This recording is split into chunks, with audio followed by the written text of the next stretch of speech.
Hi, my name's Nick, and I'm a physical therapist. Today, I'm going to be running you through some of the activities on the Otago exercise program. I'm in my kitchen today because this is a wonderful place to do your Otago exercises because it has countertop support, a chair, and it should be a clear open area where you can move around safely. All right, to start the Otago exercise program, it's recommended to have ankle weights. This ensures that you have an adequate amount of resistance with your strengthening exercises. Don't be afraid to use a little bit of weight with your exercises.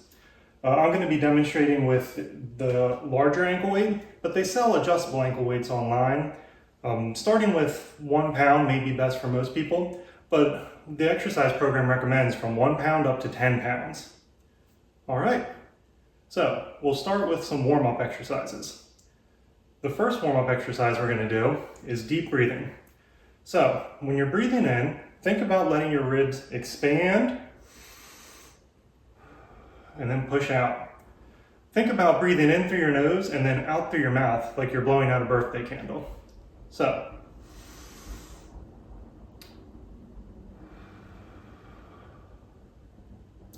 the Otago exercise program recommends 3 repetitions of this warm-up exercise. The next exercise we're going to run through is chin tucks. So for this one, we're working on the mobility in your neck. It may be a little bit of a strange motion at first, but once you try a few times, you'll get the hang of it. So how I like to do this exercise is think that there's a straight line coming through your nose. I don't want your nose to go below the line, and I don't want your nose to come above the line. You should pull straight back, and you'll feel a stretch in the back of the neck here. If you don't feel the stretch, tilt your chin down. All right. For this exercise, we can try 5 times. The next exercise will work on mobility in the upper back or the thoracic spine. So for this one, you're going to be turning side to side. This exercise can be done 2 ways. The first way, how I demonstrated, I only use my upper body. The second way, if you use your legs as well, it'll look like this.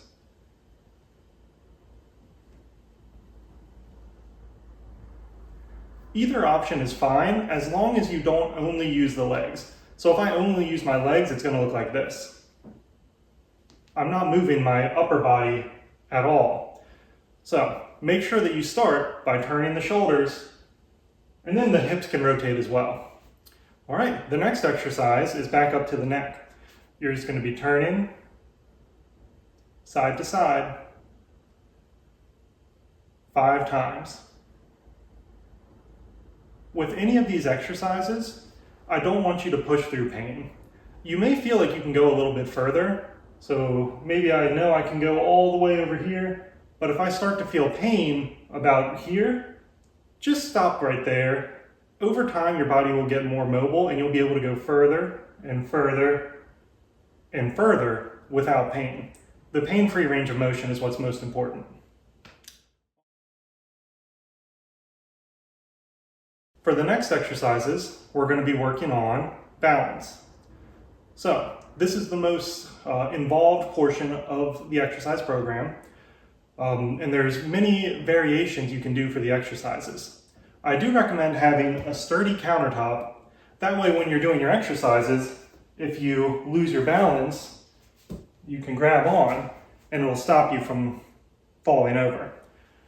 A lot of exercises recommend using a chair, which is fine if you lose your balance forward, but if you're going backwards and you grab the chair, you and the chair are going over. So if you have it available, I recommend a nice sturdy countertop because that's not going anywhere. All right. For the first exercise, we're going to stand with our feet 1 foot in front of the other.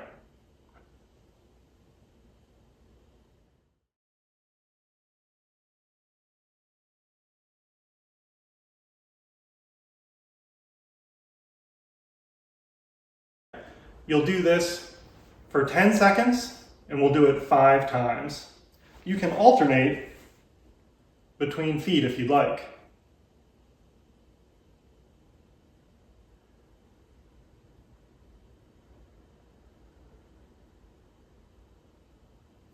All right. For the next exercise, we're going to be doing the single leg stance. For this exercise, you can stand on one foot. We'll hold for 10 seconds.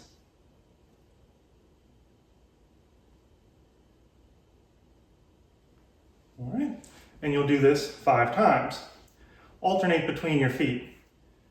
There's 2 ways or 3 ways you can modify this exercise. The first one is 2-hand support at a sturdy surface, like so. If that's too easy, you can go to 1 hand. And then the most difficult is no hands, but always have this surface close by so you can tap down as you need it. All right. The next exercise is side steps. So for this one, you'll need a nice wide open, clear area, and you're going to be stepping to the side 4 times in each direction. Do this. For the next exercise, you'll be doing tandem walking. So for this one, you're doing 1 foot in front of the other, just like so. And then you'll turn around.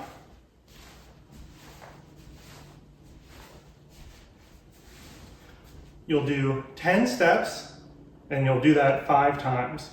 So for these exercises where we're working on more dynamic balance or moving, it's best if you have a long countertop or a wide open wall. So my long countertop lets me tap down as I'm walking if I need support. The same thing applies to an open wall. The next exercise is backwards walking. So for this one, you're going to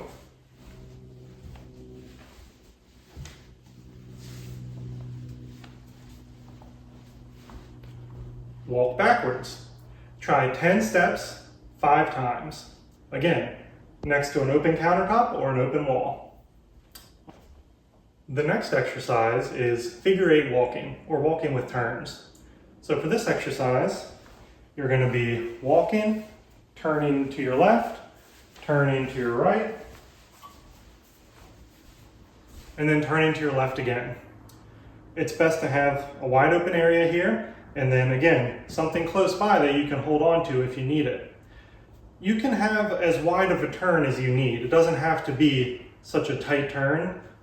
Sometimes it can be a little easier if you make less of a sharp turn.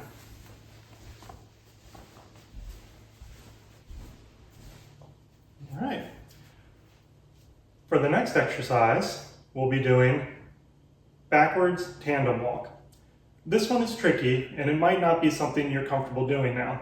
Always listen to what your physical therapist prescribes for your exercises at home. But for the backwards tandem,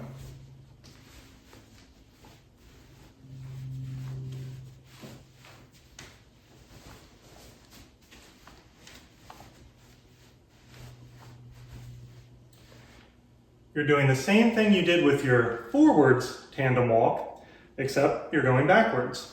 Again, have a sturdy surface close by to hold on to as you need it. All right, 2 more exercises for balance. The first one is toe walking. So you're standing on your toes, you're walking forward,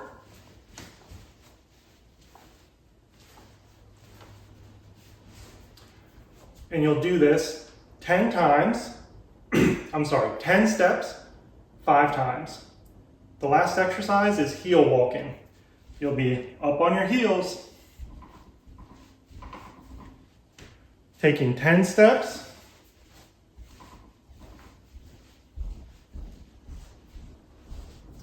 five times. All right, next we're going to move on to the strength exercises. For the strength exercises, I recommend starting with the chair so you can get your ankle weight on safely.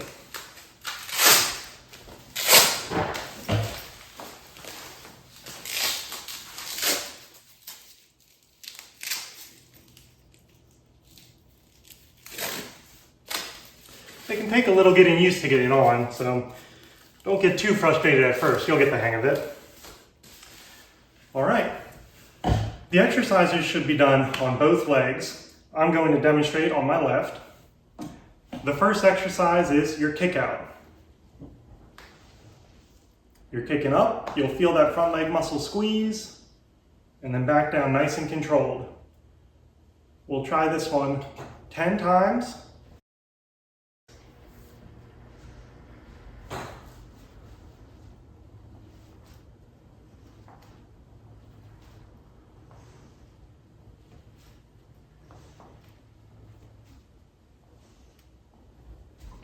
All right, the next exercise,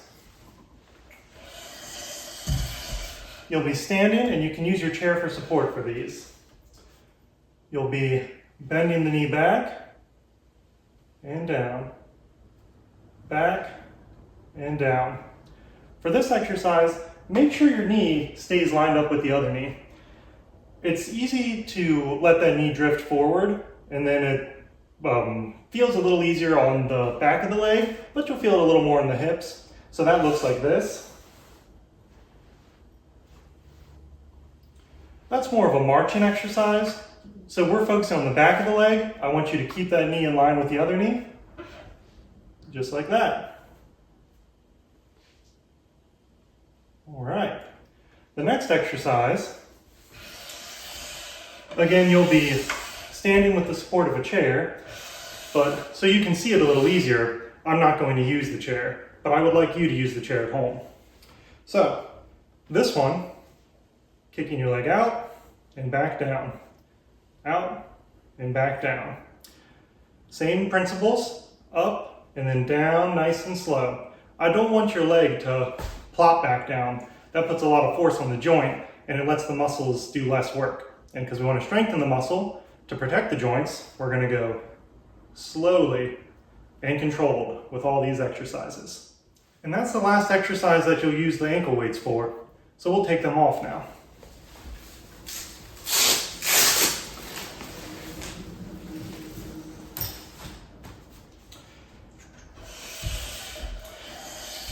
The next exercise we're going to do are mini squats. So you'll be holding on to a chair or a sturdy surface. And then you're going to come down as far as you can without your heels coming up off of the floor. So try to scoot your hips back as the first movement you do. That way it looks more like this and less like this. See how my heels came up there? All right. Next we'll do heel raises.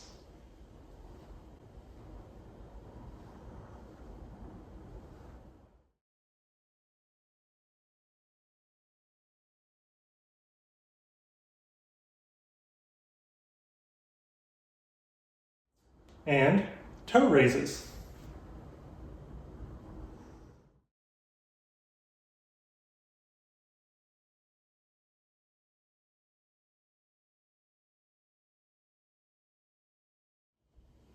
The toe raises may be tricky at first, and you might not be able to lift the foot up very high off the floor. As long as you're going as far as you comfortably can, that's fine. The more you do, the better you get at it, and the higher those toes will lift up off the ground. All right, our next exercise, we'll be using the chair. This is called a sit to stand. So the sit to stand is best done closer to the edge of the chair, so you don't want to be all the way back. You should scoot forward a little bit, but you should still be sitting comfortably on the chair. Next, make sure the feet are pulled back and under the knees a little bit. This just makes it easier for you to lean forward and stand up. All right. For this one, you can do variations such as 2 hands, a single hand, or no hands. The sit to stand is a very functional exercise and it helps build strength in the entire lower body for activities like getting up out of chairs if you're out in the community, maybe if you're at a lower restaurant seat, and then it gives you the strength to know you can scoot to the edge, use your hands, and stand up. All right, that's all the strength exercises in the Otago exercise program.